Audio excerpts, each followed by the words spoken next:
Hello, everybody. Welcome back to the M&K Productions podcast, or if you're a new listener, welcome. My name is Kristen, and I'm here with my co-host, the one and only Mac. Hello, everyone. Today, we are coming in with episode 96. We are only 4 episodes away from episode 100. Woo! And Mac and I are planning a big celebration for that, so please be on the lookout for that. But for now, we have a great honor. Paramount, the one and only Paramount, yes, that's right, Paramount, the distributor, sent us over a new film starring Johnathan Rhys Meyers. Do you know Johnathan Rhys Meyers, Mac? Nope. Well, okay. Well, you got to know him in this recent film that he's about to be starring in a film called Disquiet. All right, so let me give you all the premise, because this film is about to hit theaters February 11th. So Johnathan Rhys Meyers stars in a terrifying, edge-of-your-seat thriller. After a near-fatal car accident, Sam, played by Johnathan Rhys Meyers, wakes to discover he is trapped in an abandoned hospital by mysterious and sinister forces that have no intention of letting him leave. Dun, dun, dun! Oh my gosh. Yes. Your description of that plot has made me more interested in watching the film. Yeah, I mean, it's not a bad premise, because I feel like it's been done before. I feel like Topher Grace might have started a film similar to that. Do you know that? Probably. I feel like there was a film that made me think of it. But regardless of that, this is a brand new film that's going to be in select theaters and on digital and on demand starting Friday, February 10th. And we got an early chance to see it. The film is written and directed by Michael Winnick, who is known for directing some films such as Deuces, that was released in 2001, Shadow Puppets. Here, Mac, this is one that you might want to see. Guns, Girls, and Gambling, released in 2012 with Dane Cook and Christian Slater. Oh my god, two absolute just icons. Like, you can't even beat it, you know? I can't even support Dane Cook at the moment with his current fiance situation, where he's like almost 50 and his girl, or his fiance, is like 23. Oh god, how old is he? He's like almost 50. Oh no. Yeah. But yeah, I like anything Christian Slater, so, but I don't know about that movie. The Better Half, released in 2015. Code of Honor, which was released since 2016, starring Steven Seagal, a film called Malicious, and then last year he directed a film called Dark Asset. I haven't heard of any of these films nor seen them, so I was going into this completely blind, not knowing what was to come from this director. But then some of you all might know Johnathan Rhys Meyers from the series Vikings. Have you seen Vikings? Yes, I am a big fan of Vikings. Well, he was in that series. I did not know that until I probably looked it up and you told me. He was in the Lily Collins film that turned into a fail of a series, The Mortal Instruments, The City of Bones. Do you remember that? Is that the one with the traveling cities, or am I thinking something else? You might be thinking of something else. Wait, that might be Mortal Engines. Hold up.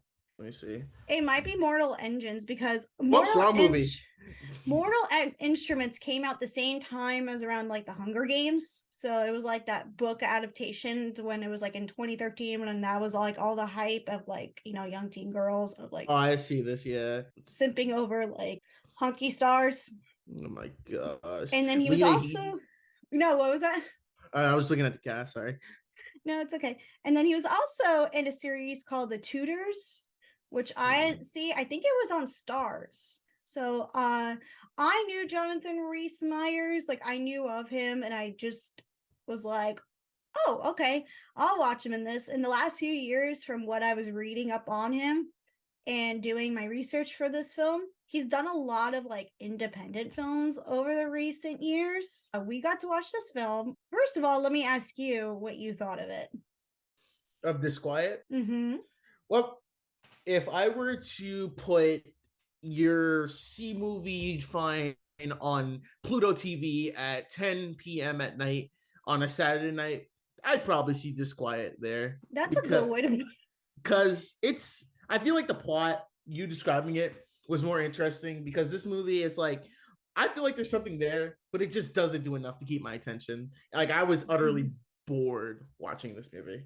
I want to say that the action of itself felt kind of boring. Like, I liked Johnathan Rhys Meyers. I thought he was good, but I feel, Not in my opinion. I don't think he was good in yeah, this I think he kind of like kept me intrigued of this the whole film.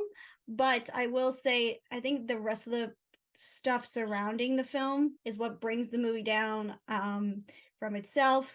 I mean, I kind of was interested in the way it started because, like I said, it jumps to the action right away. There's so much exposition that is said in the beginning. exposition. Yes, exposition. Sorry. Exposition at the beginning of the movie. Like right away, there's like voiceover. And we don't get much voiceover after that. Like you just jump into like, which is fine, but it is like, okay.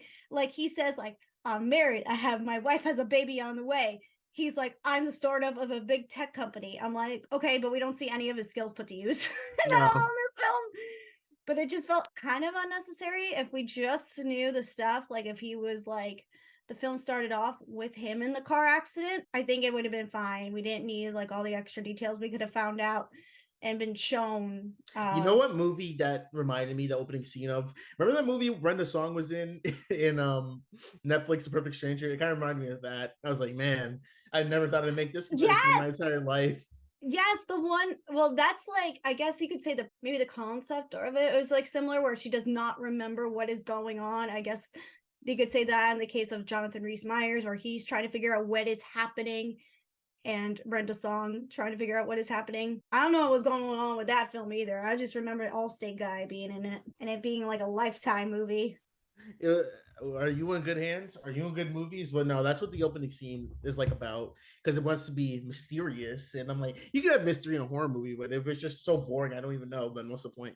Yeah, and I'm trying to give the film credit because it is like a independent film, and you can clearly see that from the cinematography, because the cinematography is not as good. The lighting isn't too bad. I like the purpleness. The lighting has some good purple techniques to it, so I'm going to give it credit for that.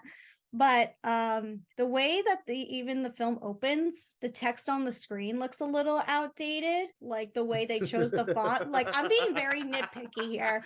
Like, I don't like, if you pick an outdated font, I know I'm not gonna like the film. Like, if it's like grainy, like, don't pick a grainy font. I'm not gonna like it. I'm gonna be like, oh, where did they get this from? Like, iMovie 2016. Oh, come Not on. no, More like not Sony Vegas. 2016, 2006. Oh. 2006. We're going back in time, not 2016, excuse me. I also liked the beginning right away where this like guy that's also in the hospital. This is like, I'm trying to we're avoiding spoilers for y'all, but there Yes. is a old man in the beginning that is very, very creepy. I will also give the film credit for that, because this guy has long, gross fingernails. No. Yeah, which I don't like. If you're a guy with long fingernails, cut your nails. I'm sorry.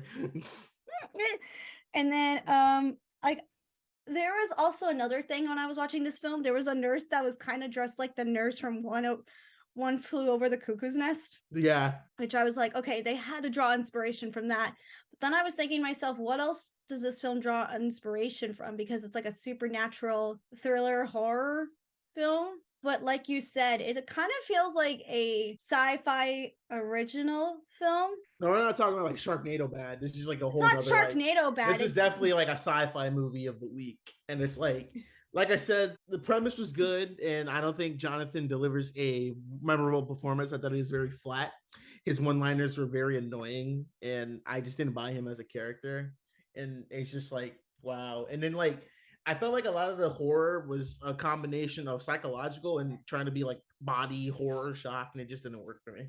Yeah, I think the body horror, what you're referring to, the body horror stuff comes into play once we meet a young woman who appears to be getting plastic surgery done. Remember, there's like three girls that are after Johnathan Rhys and this other young woman. In that scene, I'm not going to go into too much detail, but they don't put up of the good of a fight as I was hoping they would do. Like, it No. feels very minimal. Like, I wanted more of an effort from some of these actors, and I feel like they didn't put their 100%, or I feel at least the director didn't put his 100% into the action sequences, and more of like the drama, from at least what I thought. I wrote something here. He almost almost in a maze. Like there was, oh yeah, that's what the hospital was. Like it almost was like a maze where you couldn't get out of. I mean, And I I was like trying to. that. If you made a movie about like you're in a hospital, but then like you can't escape, like I feel like with another probably team behind it, that movie could be awesome. Like I see some like if Kubrick was still alive, Kubrick would have done a movie like that, or maybe Tarantino or something like that. You know, I feel like this could have been like a concept episode for the Twilight Zone. or X-Files. Yeah, but like I feel like since the Twilight Zone reboot was activated, this could have been a good idea for it, but unfortunately that was canceled. So Oh yeah, thanks yeah. Paramount. But then again, was it really that good though? It was. It actually had some really good episodes, especially the first season. The second season was okay, but the first season was the best. It kept the spirits of the original one. But go ahead. The movie is produced by. I wanted to bring this up. The movie is produced by Stephen Paul. Okay. And Stephen Paul, let me tell you his film work. Oh no, I'm scared. You ready to know what Stephen Paul has produced? Bring it to me.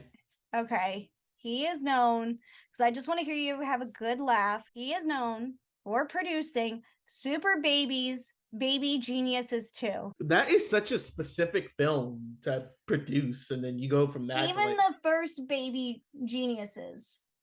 All of them, just about every single franchise you could think of that is part of the Baby Geniuses universe. You versus Like there was a television series that he was a producer of, Baby Geniuses and the Space Baby, Baby Geniuses and the Treasures of Egypt, Baby Geniuses, Baby Jesus, what? Baby Geniuses and the Mystery of the Crown Jewels. It's just funnier too because like I haven't thought about those movies in like 10 years. I saw what I saw of like what Baby Geniuses 2 has to offer. I was like, no, thank you. Nope, you're fine. But he also produced a film that starred our very own Nicolas Cage. What was that? Ghost Rider: Spirit of Vengeance. You know what? I actually like the second one. First Ghost Rider was good, but I think Spirit of Vengeance was really like, okay, we know what we have. We're just gonna make this ridiculous. He also produced Pottersville, which is like he's a co-executive producer, which is a Michael Shannon film. Mm. And that is a Christmas movie that involves I think it involves Bigfoot from what I remember. Good.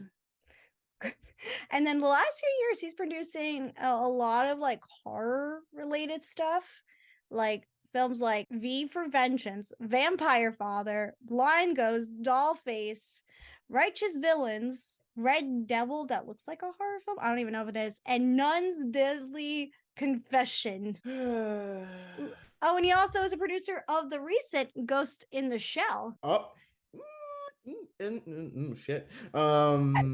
Yeah, he's produced some interesting films if you look on his IMDb page, but I don't know about Disquiet. Disquiet kind of misses the mark. He hasn't directed anything, which is fine. He's written stuff, but I'm just surprised what this man has touched. And then I also want to ask you, how does this compare to some of the horror films that you have seen this year? Because I know we're just getting into the the recent year of our 2023 horror movies, but we had like Megan.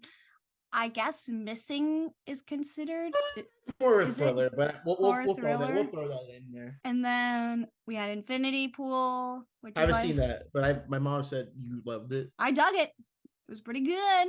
I liked it. Anything Mia Goth touches, But I think comparing Disquiet to the other one, because I've seen Missing and Megan already this year. Mm-hmm. This is definitely like in the bottom of the tier because I feel like that even like Infinity Pool will go over. Even the new Winnie the Pooh Blood and Honey will probably be better than this, just from entertainment value. I won't be bored with that movie. This movie's just boring, and the fact that this is coming out in theaters, I'm shocked. I'm just disappointed there was not much I could take away from more of this film. The disappointing part is like I watched this film a week ago and I was rewatching it again at dinner just to be like, okay, what else happened? And I was like, yeah, this also happened in the film. So I felt like it was like not as memorable. But then again, I like Johnathan Rhys Meyers. So yeah. Like I'll probably just rewatch Viking, but actually it's funny enough because I was as we're revealing this right now, I'm looking up like kind of notes I took from it. And I went on just the interwebs to see other people's opinion. And someone from what is it? The Heaven Horror, they said that they felt like that Johnathan could have given a little bit more effort, and I kind of agree with that because he's not a bad actor. No, he isn't. It's just I feel like with you mentioned before, when you don't have director or anyone really pushing you to like give you that great performance, that's where like the problems could come in. And I think that's really what happened with this movie. Yeah, I actually just see your it's the review you're talking about now. Yeah, y'all, this comes out this Friday if you are interested in seeing it. It's in select theaters, on digital and on demand. Do you have anything else, Mac, that you would like to add? Check it out if you don't want to watch the Super Bowl this weekend and kind of just want to go to the movies and or just rent it on your TV. Yeah, rent it on your TV. I don't know if a theater trip is worth this unless you have free credit from AMC, Regal, or Cinema, wherever you go to. Oh, I forgot. I'm rewatched. The trailer just came up on my end. There was the creepiness with the smile. Remember the people that had like no teeth and no eyes? Mm-hmm. That part was creepy. Okay. One more acknowledgement. Yeah. It entertained me for like the 15 minutes it had left on me after the movie ended. But yeah.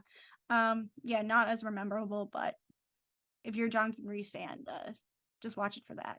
Yeah, have fun with that, kids. Yeah, so this was our mini review. We wanted to get it out in time before the film was going to be dropped and released. Thank you though to Paramount for letting us watch it. It was so nice for y'all to send it to us. We very much appreciate it. And y'all, next time in our next episode, we are talking Ashton Kutcher and Reese Witherspoon's movie Your Place or Mine with a very special guest. For now, please follow us on our Instagram page and our respected Twitter pages. And we will see you all in the next episode. Bye. Here we go again.